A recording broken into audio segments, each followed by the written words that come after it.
Hello बच्चों, आइए इस प्रश्न को पढ़ते हैं। बोला जा रहा है कि संधि डायोड का उपयोग करके अर्ध तरंग दिष्टकारी का परिपथ आरेख बनाइए। आइए इस प्रश्न की मुख्य अवधारणा की चर्चा करें। मुख्य अवधारणा समझते हैं यहाँ पे। देखिए, पहली चीज अब यहाँ पे ये समझिए कि जो एक डायोड होता है, संधि डायोड, उसको इस तरीके से हम दर्शाते हैं, इस तरीके से। इसका एक मतलब है कि इसको इस तरीके से ही क्यों दर्शाते हैं। यहाँ पे आप देखोगे तो एक तीर बनाया गया है इस तरीके से। पहले तो इसका मतलब है कि इधर से आप धारा भेजेंगे तो चला जाएगा।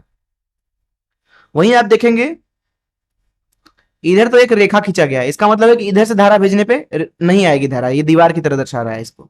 अब देखिए, हम यहाँ पे डायोड को दो तरीकों से बैटरी के साथ जोड़ सकते हैं, इस तरीके से और इस तरीके से, इस तरीके से।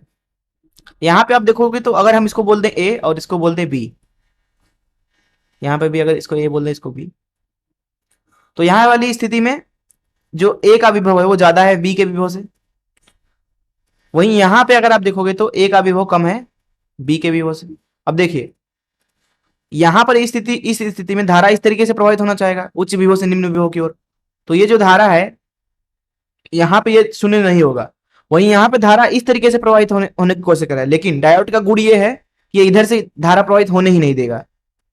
इसका मतलब है कि ये जो स्थिति है इसमें धारा शून्य है, यहाँ पे धारा शून्य है। इसी गुण का इस्तेमाल हम करते हैं अर्ध तरंग दिष्टकारी अथवा पूर्ण तरंग दिष्टकारी में। ये जो पहली स्थिति है इसको बोलते हैं अग्र अभिनत, अग्र अभिनत, अभिनत। देखिए, जो डायोड का ये फलक है ये धनात्मक फलक कहलाता है, पी फलक, और ये वाला ऋणात्मक फलक, एन फलक। उस तरीके से ये जो फलक है वो क्या है, पी फलक है, और ये फलक है एन फलक।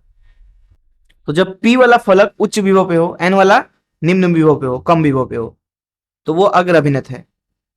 वहीं जो ये वाला स्थिति है ये है पश्च अभिनत, पश्च अभिनत। इसमें जो डायोड का पी सिरा है वो बैटरी के एन सिरे से जुड़ा हुआ है, या फिर आप ऐसे बोल सकते हो कि जो पी सिरा है वो निम्न विभव पे है, एन सिरा उच्च विभव पे है।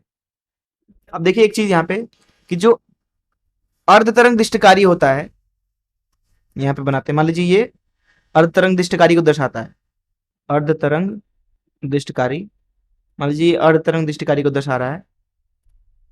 अगर आप इसमें निवेश दे रहे हैं कुछ इस तरीके का, इस तरीके का, इस तरीके से है, ठीक है। तो जो निर्गत है इससे, मतलब जो इससे उत्पाद है, वो आपको देखने को मिलेगा कुछ इस तरीके से। क्या करता है कि जो नीचे वाला है ना उसको काट देता है, बस ऊपर वाला बचा रह जाता है। तो यहाँ पे क्या होगा, इस तरीके से बनेगा आपके पास में संकेत उत्पाद में, इस तरीके से। जो नीचे वाला है वो कट चुका है, नीचे वाला कट चुका है। तो यहाँ पे समय टी था, तो यहाँ पे भी समय टी होगा। यहाँ पे है टी भागे दो, तो यहाँ पे है टी भागे दो। तो इस मुख्य उदाहरण से चलिए प्रश्न को हल करते हैं। प्रश्न में हमसे बोला गया कि संधि डायोड का उपयोग करके हमें क्या करना है, अर्ध तरंग दिष्टकारी बनाना है। तो देखिए हम बनाते हैं इसको। देखिए, मान लीजिए आपके पास में एक प्रत्यावर्ती निवेश है इस तरीके से, ठीक है। इस प्रत्यावर्ती निवेश को हम ऐसे दर्शाते हैं, इस तरीके से, इस तरीके से मान लीजिए, ठीक है। अब यहाँ पे हम डायोड इस तरीके से जोड़ देते हैं सीधे, इस तरीके से, इस तरीके से। यहाँ एक मान लीजिए प्रतिरोध है इस तरीके से, और इधर आपको उत्पाद मिल रहा है, निर्गत मिल रहा है। तो जो ये निर्गत मिलेगा आपको यहाँ पे, समझते हैं कैसे कैसा होगा वो। देखिए, प्रत्यावर्ती धारा का क्या मतलब है कि कुछ समय के लिए इस तरीके से ध्रुवता होगी, फिर पलटेगी, फिर वापस से वही होगी। मतलब कुछ समय के लिए ये धन है ये ऋण है, कुछ समय के लिए ये ऋण होगा ये धन होगा, फिर कुछ समय के लिए ये धन हो जाएगा ये ऋण हो जाएगा। इस तरीके से ध्रुवता बदलती जाएगी, बदलती जाएगी, बदलती जाएगी। मान लीजिए किसी छड़ पे धन ऊपर है, नीचे ऋण है। उस अवस्था में आप देखें तो जो ये डायोड है उसका पी फलक धन से जुड़ा हुआ है, और ये वाला नीचे निम्न विभव पे होगा, कम विभव पे होगा। तो इसका मतलब है कि धारा इधर से जा सकती है आराम से। तो आपको जो उत्पाद है वो इस तरीके से मिलेगा। यहाँ पे टी भागे दो समय मान लीजिए, तो यहाँ पे टी भागे दो समय है। अब देखिए, अगले ही क्षणों में ऋणात्मक हो जाएगा निवेश, मतलब ये है कि ऊपर ऋण हो जाएगा नीचे धन हो जाएगा, ऊपर ऋण नीचे धन।